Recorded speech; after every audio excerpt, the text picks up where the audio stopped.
trying to explain the Picat confirmation test in a way for everyone to understand, but everybody has unique circumstances and I got questions coming from different angles, okay? So I'm gonna try to rephrase a few things so that I can answer questions like this, where she asks, so if I got a question wrong and I check and figure out later, do I do it wrong on the validation test or can I redeem myself? Let's get into this. There is no redeeming yourself on the Picat confirmation test. So you took your Picat and let's say you scored an 80, right?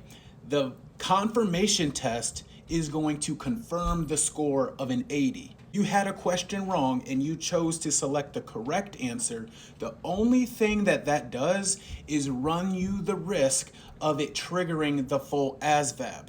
Now I'm gonna explain how that works too. When you go to take this confirmation test, you already know what your score is for the Picat. You already know what your score is. The confirmation test is only going to solidify, lock in that score.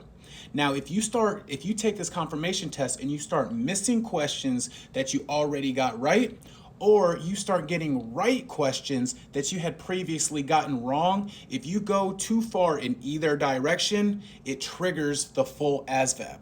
So you will have taken a 30-question test, which allots you 45 minutes of time.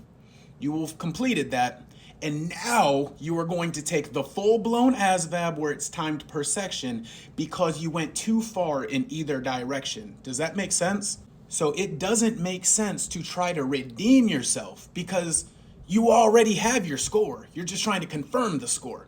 So you don't want to get more questions right, because if you get more questions right, the ASVAB is thinking, oh, this person can score higher, full ASVAB. If you get too many questions wrong that you previously got right, the ASVAB is thinking, this person probably cheated, full ASVAB. Think about it like this. If you go 10% left or 10% right of what you scored, you're triggering the full ASVAB. You don't want to do that because redeeming yourself would already be to go to MEPS to take the ASVAB.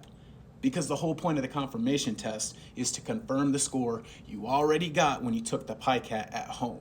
I hope that makes sense. If it doesn't, let me know. Drop the comments down below because my goal here is to make sure everybody is clear on what the goal is when you take this confirmation test. All right. And by the way, if you guys like content like this, please consider giving my page a follow. Also, I have a YouTube channel where I talk about all types of stuff just like this with the enlistment process. My background is that I've been a recruiter. I've ran a recruiting substation. I'm out of the Marine Corps now, and I just like giving this information unbiased, right? Because I don't benefit